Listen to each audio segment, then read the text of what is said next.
Thank you very much. Thank you. You know, Kevin didn't know anything about politics, and now he's way better organized than I am. Look at that. The great thing about not being president anymore is you can just say whatever you want. Unless your wife might run for something, then you can say whatever you want as long as you don't make any headlines. Thank you, Mayor Johnson, for what you said about our granddaughter. We don't have a lot of babies in my family, so this is a big event. And she's just like any normal child, though. She was 8 days old before we began to discuss quadratic equations. I am determined not to be a totally insufferable grandfather. I'll try to behave.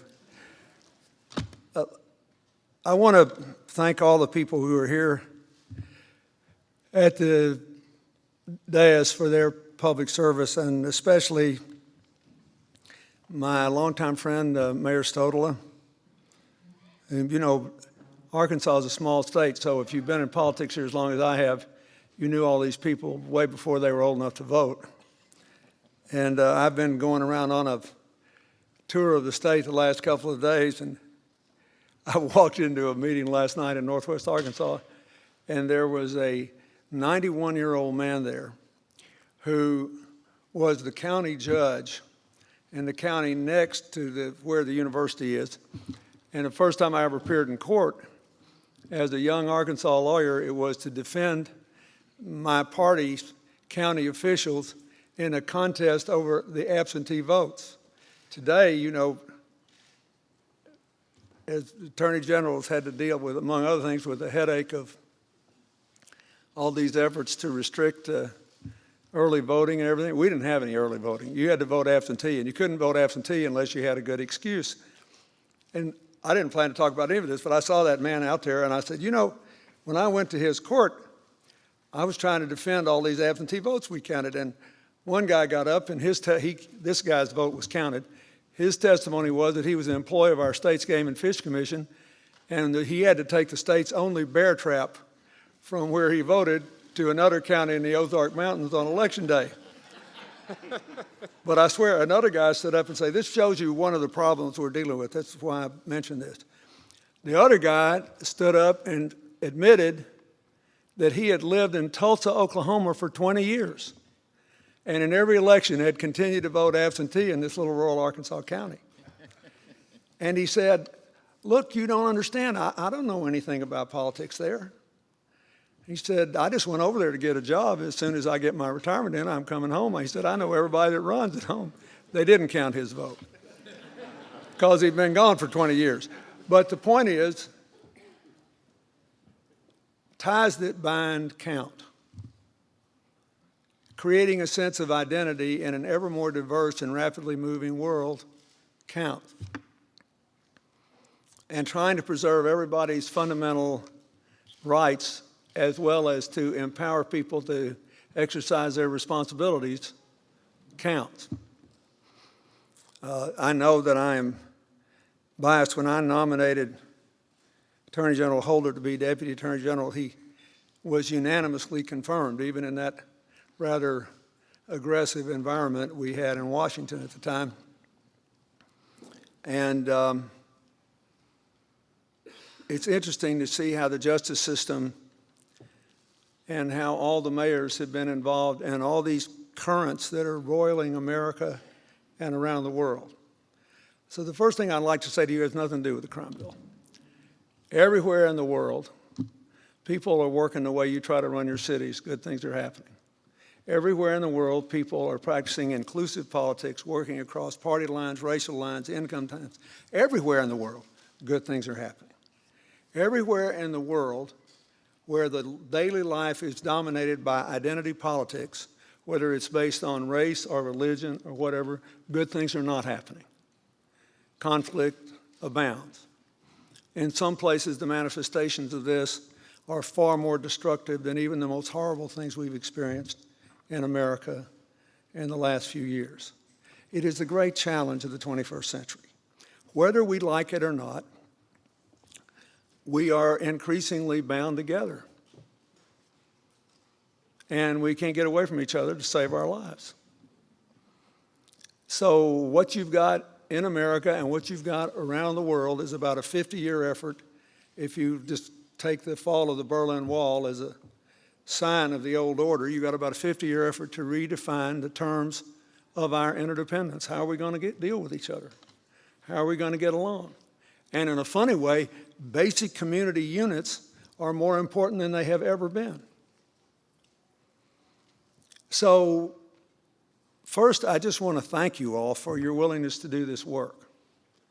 But I also want to emphasize that it is a big deal. It's even a bigger deal than the latest crime statistics, or what happened to the city's latest economic or education initiative. We are, all of us, dealing with these fundamental questions. Who are we? How do we find meaning in life? How are we going to relate to people who don't look like us? How are we going to relate to people who don't think like us? There's a lot of evidence that Americans are getting over all their bigotries but one. We're slightly less, maybe a lot less, racist, sexist, and homophobic than we used to be, but we still don't want to be around anybody that disagrees with us. And you can laugh about it, but it's quite interesting. There's a book I read a couple years ago called The Big Sort by a guy named Bill Bishop who lives in Austin. He's a self-identified Democrat. And he said in his neighborhood he had one Republican family, and he loved his Republican neighbor. And he said he learned a lot arguing with him. He said they took a walk every day, and they walked and argued and walked and argued, and their kids played together, and it was great. Apparently he was the only guy in the neighborhood that was nice to the guy. So on Election Day in 2004, in his neighborhood, Senator Kerry defeated President Bush 3-1. The guy moved to a neighborhood in Austin where President Bush defeated Senator Kerry 4-1. And the point of the author was, he said, I realized both neighborhoods were poorer because we removed anybody reaching across any kind of line to relate to each other. If you look at, in 1976, those of us who are of a certain age can remember that very close presidential election between President Carter and President Ford. Only 20% of our counties, keep in mind, we don't redistrict counties. Only 20% of our counties voted for either one of the presidents by more than 20%. By 2004, when now Secretary of State Kerry gave President Bush the closest reelection campaign of any reelected president since Woodrow Wilson in 1916, it was tight. Nonetheless, 48% of our counties voted for one or the other of them by more than 20%. So in those places, there was no debate. That, too, is something you have to factor in when you have a situation where people are thrown together who are different, who see the world in different ways.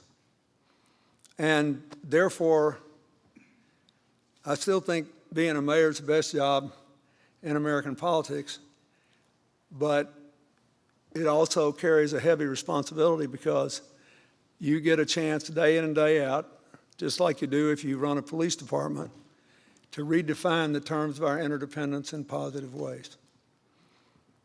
One of the most touching things to me was, I suppose in the last 50 years, there's hardly any police department that's been the subject of more criticism and controversy than Los Angeles.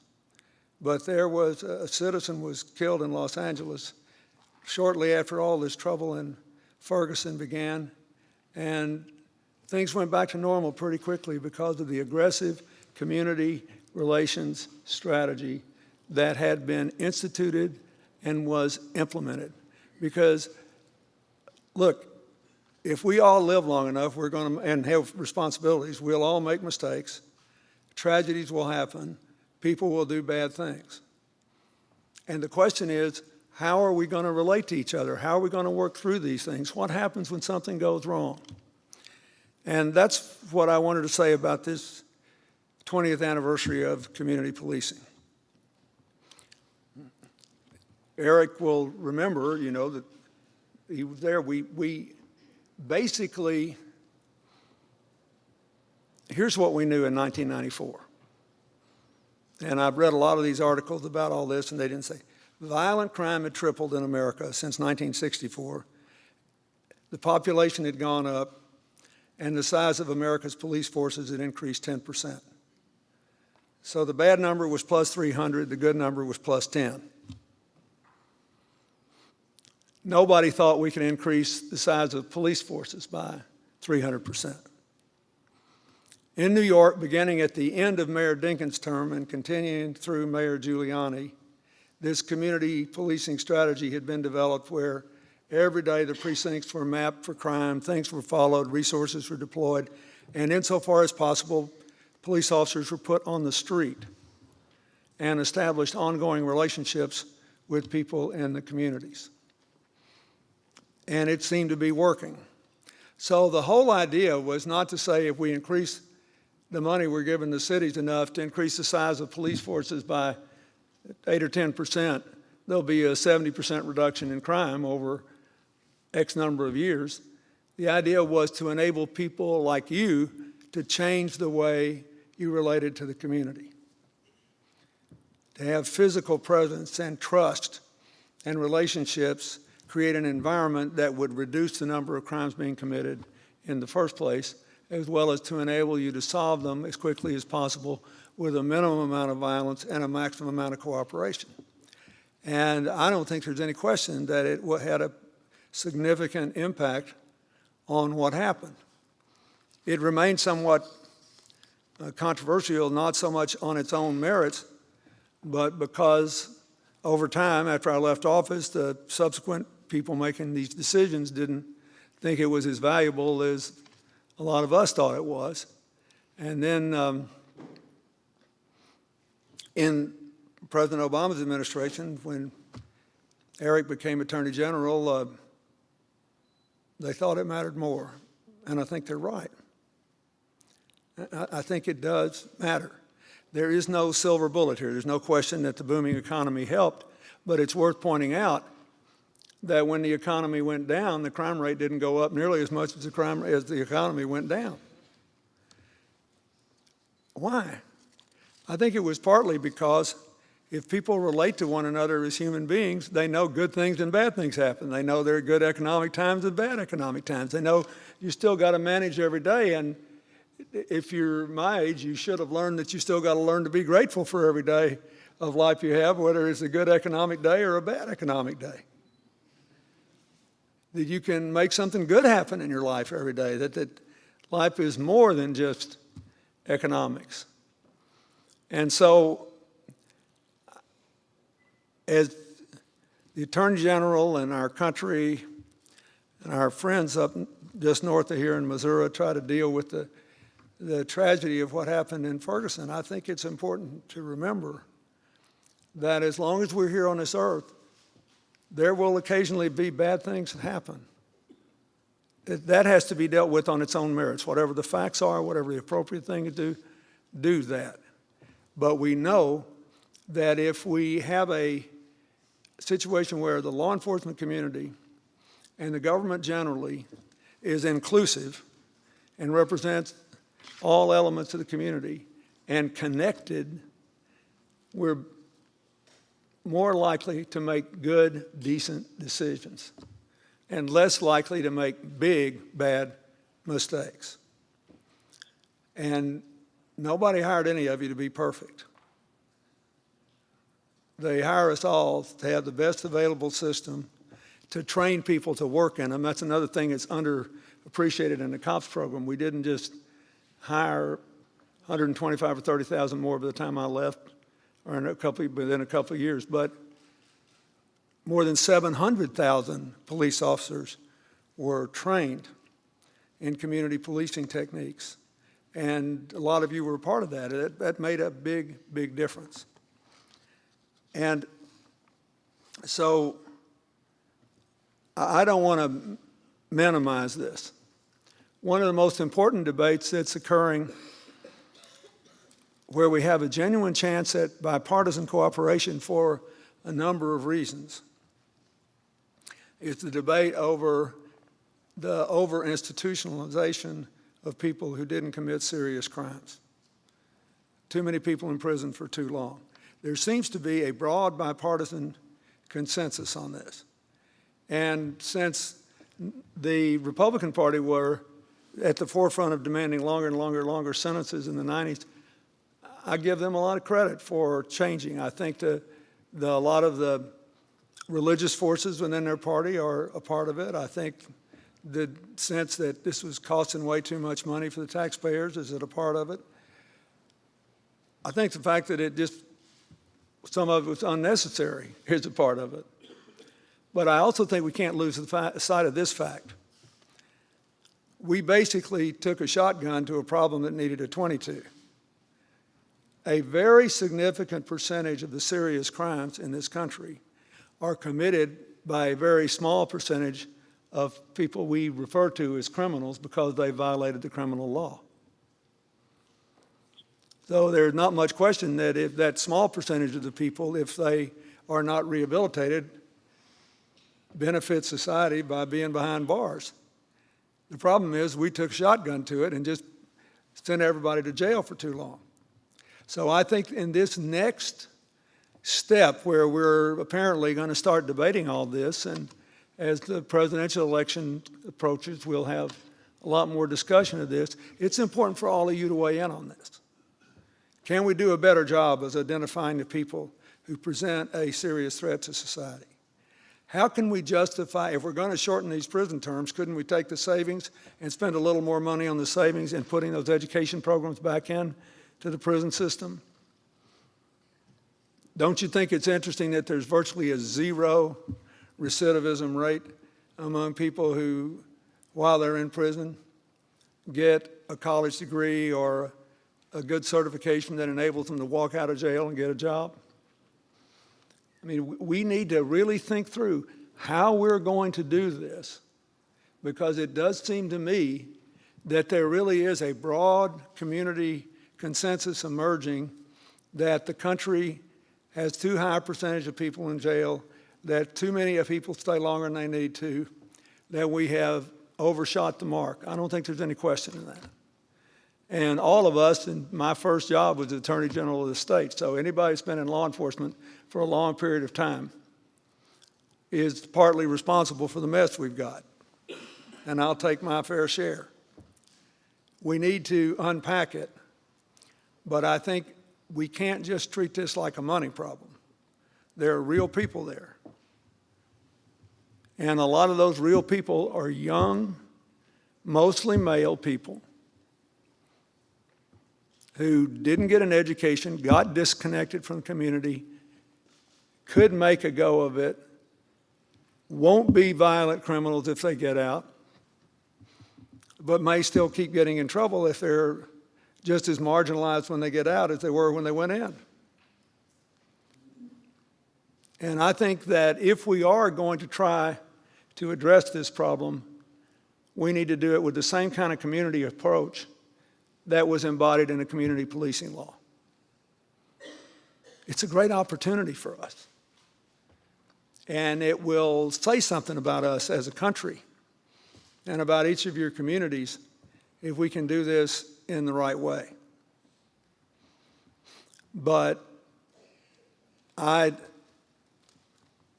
there's a lot of slips between the cup and the lip here. We need to make sure we've got a real strategy to deal with this that focuses on developing people's skills, knowledge, and character, and personal strength and community ties so they can prevail against the forces which got them in trouble in the first place if we're going to get into the deinstitutionalization movement, and I think we should. But I think, to those of you who've been involved in this, I think we need to think about this the way we thought about community policing 20 years ago. It was never as simple as we've hired this many more police officers, we'll get this kind of drop in the crime rate. It depended on what they did. The whole purpose of the program was to allow people like you to change the way law enforcement resources were deployed and what people did with their time all day. So they would relate to their neighbors, know their neighbors, have a partner so they could feel secure walking the streets. We had so many police officers driving around alone in police cars in America in 1994, rushing from one crime to the next, skating by the blocks, not knowing the people who live between crime scene 1 and crime scene 2. People have forgotten just how severe it was. I mean, literally, we had a 300% increase in violent crime and only increased police force at 10%. It was not working. And it's almost impossible because of the people who were trained, because of the changes that were made, to disaggregate each factor and say, well, this caused that drop in crime. All I know is what it was like before you started and what it was like when we finished. And you could say it was just all an accident, which a lot of people like to do. I don't believe that. I think it matters what you do when you get up in the morning. I think it matters what you know. I think it matters how you treat people. I think it matters what the strategy is. And so for me, the 20th anniversary of the COPS bill is an occasion to say two things. One is, whatever the federal government can do to give you the resources you need to continue a system that works, we should do. Whatever the government can do to encourage, and sometimes more than encourage, an inclusive law enforcement system that reflects the community that is serving, we ought to do. Whatever we can do to train people, we ought to do. And we ought to be careful. I'm glad the military didn't want to waste all that equipment.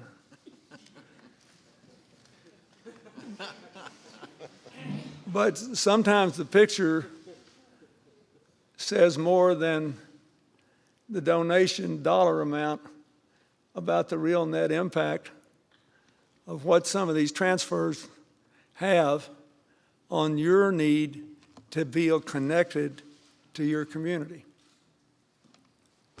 And that also started when I was president. I didn't know it. Believe it or not, the president doesn't know everything that happens.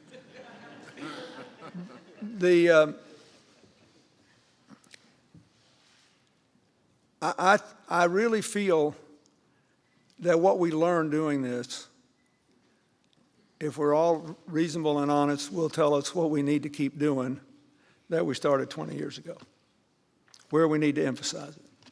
I also believe what we learned doing it can inform the effort to keep people who shouldn't go to jail at all out of jail, to keep people who should go to jail for much less time, give them that less time, but also make sure that we don't waste all that time when people are incarcerated, not giving them an education, not giving them life skills, not giving them ties, so that when they get out, they got a fair chance to be successful members of the community. And there are lots of opportunities.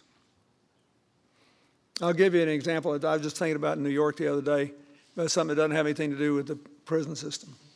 One of my partners in the Clinton Global Initiative is a high school called the Harbor School in New York. And it's about 10 years old, but when I was president, we gave an island called Governor's Island in New York Harbor to the state and the city. Governor's Island used to be a Coast Guard station, and it's right in the shadow of the Statue of Liberty, within spitting distance of Ellis Island, where the major immigrants used to come. It's a beautiful thing. But the Coast Guard didn't need it anymore, and we thought the city and the state could make good use of it, and the federal government kept about 11 acres of it as a park. This harbor school is a New York public school that teaches the kids one of 6 marine science skills and gives them an industry certification in one of these 6 areas: running harbor boats, scuba diving, aquaculture. They're part of a larger project we're doing to try to plant 1 billion oysters in New York Harbor and along the East Coast to try to purify the water, takes all the nitrogen out of it, build up oyster beds as sea barriers to slow down the impact of future superstorms like Sandy. And these kids, 80% of these kids are school lunch eligible, right?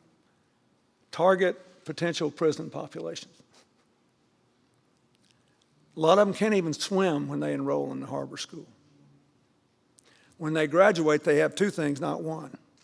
They have enough credits to go to a four-year college, and they have a certification that will get them a job right away. I was taken in an old Coast Guard vessel from Manhattan over to Governor's Island the other day by the students, but the crew, the regular crew of the vessel was there, and the teacher was there, and the teacher said, the guy that normally runs this vessel graduated from this school last year. He already makes more money than I do. That guy is not going to prison. He's not going to be one of your problems. And another mistake we made for 30 years in America was to divide practical education from academic education. They do both. They don't make you choose. They do both.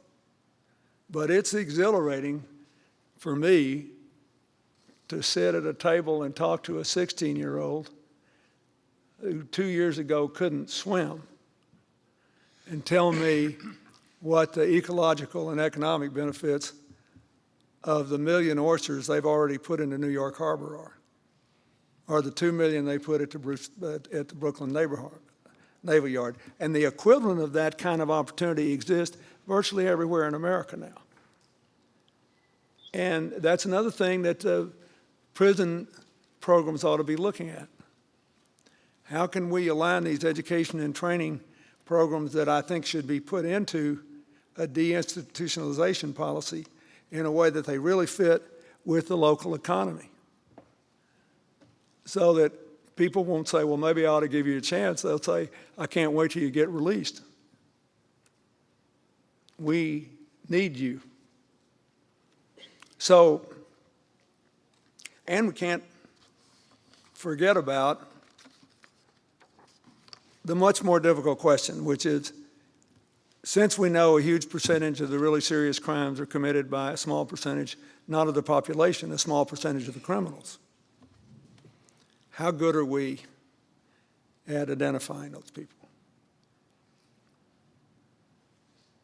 How can we get our error rate down both ways?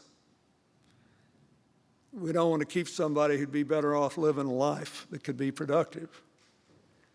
Neither do you want someone released prematurely when, for whatever reasons, they'll become a risk to the people who live in your cities, on your streets, triggering these problems.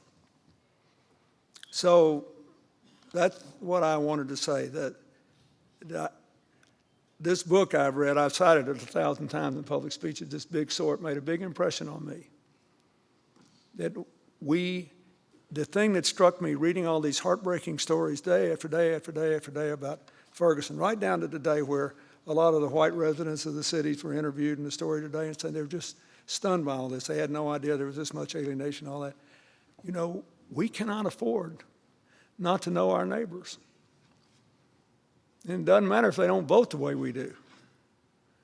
It doesn't matter if they don't worship the way we do. It doesn't matter if they don't look like we do. We cannot afford not to listen to and know our neighbors. Now, every mayor has to do that because that's how you get elected.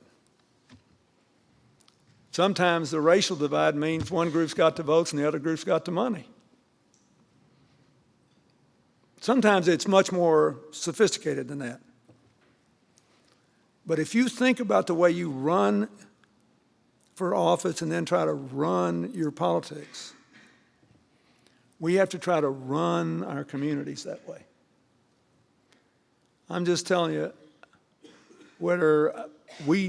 my foundation has 4 brave people who ran our AIDS program in Liberia, who stayed at the request of the Liberian government to help organize a response to the Ebola crisis. And thank God they're all still healthy.